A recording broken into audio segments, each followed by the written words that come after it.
जय श्री कृष्ण। श्री कृष्ण ने कल के श्लोक में काम, क्रोध और लोभ को नरक का द्वार माना है। जब हम ये कहते हैं कि काम, क्रोध और लोभ अगर व्यक्ति जीवन का अंग मान लेता है, जीवन में प्रतिपल इनके वश में रहता है, तो उसको नरक की प्राप्ति होती है।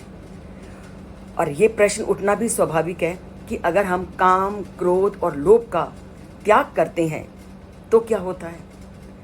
जब काम, क्रोध और लोभ को हम जीवन में अपनाते हैं तो नरक की प्राप्ति होती है, पर जब काम, क्रोध और लोभ का हमने त्याग कर दिया तब क्या होता है, उसका भी श्री कृष्ण ने वर्णन किया।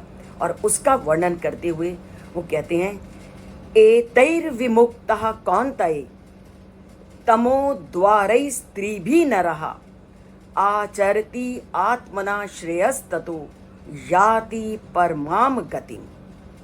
अब जिसने इन तीनों को कभी अपनाया ही नहीं और काम, क्रोध और लोभ से हमेशा मुक्त रहता है, इनसे दूर रहता है, जो इन तीनों से अपना नाता जोड़ लेता है तो उसका कल्याण निश्चित है।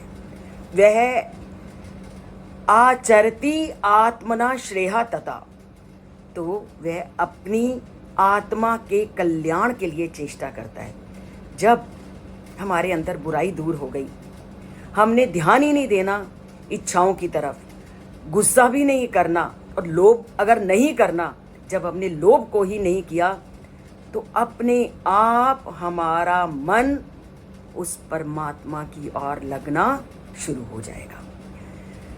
तो श्री कृष्ण ने पूरी तरह से स्पष्ट कर दिया कि जो इन तीनों से अपना नाता तोड़ लेता है, एतै विमुक्ता, इनसे मुक्त हो जाता है, वह आत्मा के कल्याण के लिए चेष्टा करते हैं। और यही क्या है, याति परमाम गतिम, और वह परम लक्ष्य को प्राप्त करते हैं।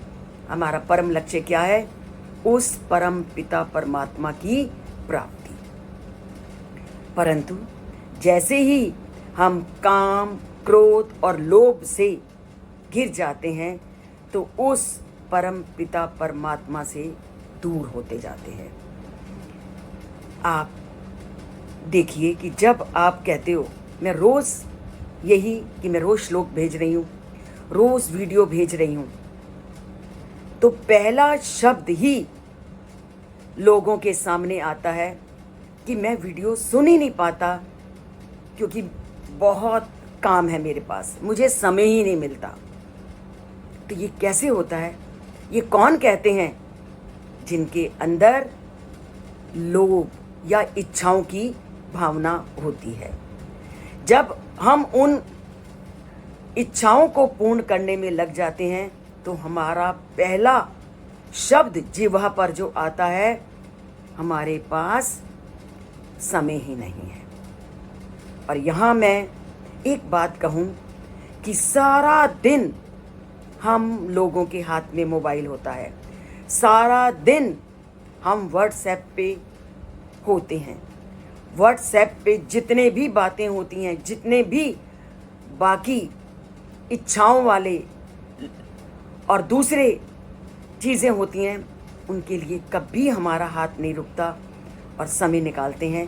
केवल आत्म कल्याण के लिए जो तथ्य के लिए वीडियो बनाए जाते हैं, उन्हीं के लिए हमारी चेष्टा नहीं होती। यही बात श्री कृष्ण आज के श्लोक में कहते हैं कि अगर तुमने इच्छाओं को नियंत्रित कर लिया तो उस परम पिता परमात्मा के साथ आपने अपना नाता जोड़ लिया और आप आत्म कल्याण के लिए चेष्टा करने लगोगे।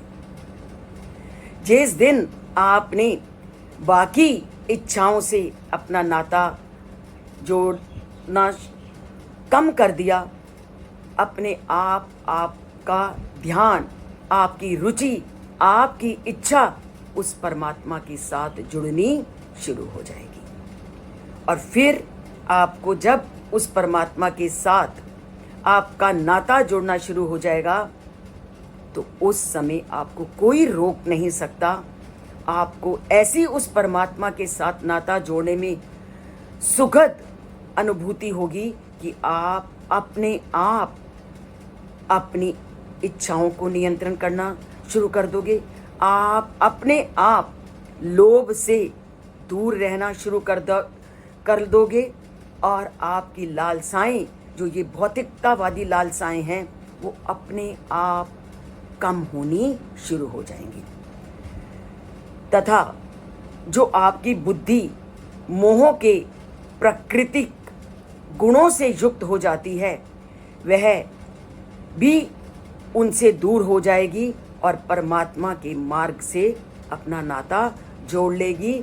और उस परमात्मा से नाता जोड़ने पर कल्याणकारी मार्ग की प्राप्ति अपने आप होने लगेगी।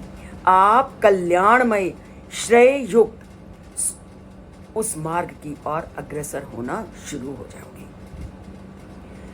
तो जितना भी आप इस काम, क्रोध और लोभ को, जो कि अंत में दुख ही देने वाले हैं, उनसे अगर आप अपना नाता जोड़ लोगे, तोड़ लोगे और उस परमात्मा से अपना नाता जोड़ लोगे, तो अंत में आपके जीवन सुखों से परिपूर्ण हो जाएगा और आप अपने आप उस कल्याणमय परमात्मा के मार्ग की ओर आकर्षित होते जाओगे। क्योंकि ज्ञान का मार्ग ही, वो परमात्मा का मार्ग ही जीवन में वास्तविक मार्ग है, वही कल्याणकारी मार्ग है और वही आपको परम गति प्रदान करने वाला है। तो जाना है उस परम पिता के श्रेष्ठ मार्ग की ओर, तो उस परमात्मा से आपको अपना संबंध बनाना है, उस परमात्मा के साथ आपको अपना नाता जोड़ना है और उसके लिए काम, क्रोध और लोभ का परित्याग करना है।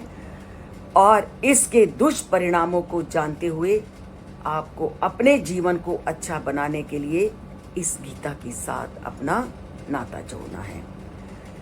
तो अगर अपना कल्याण चाहते हो, अगर अपना श्रेय चाहते हो, अगर परमात्मा से नाता जोड़ना चाहते हो, तो उस परम पिता परमात्मा के द्वारा बोले गए उपदेशों के अनुसार जीवन को परिवर्तित करना है।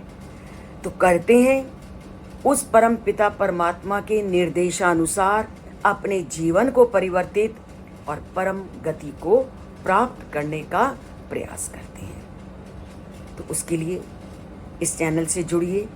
चैनल को एक ही बार सब्सक्राइब करना है और लाइक का बटन ज़रूर दबाइए, क्योंकि जय श्री कृष्ण लिखने से या जय श्री कृष्ण बोलने से भी हमारा उस पिता परमात्मा से नाता जुड़ता है। छोटी छोटी बातें ही आगे बड़ी बड़ी बातों की ओर हमें ले जाती हैं। तो लिखते हैं जय श्री कृष्ण, बोलते हैं जय श्री कृष्ण और अभिवादन में भी जय श्री राम, जय श्री कृष्ण को अपने जीवन का एक अंग बनाते हैं।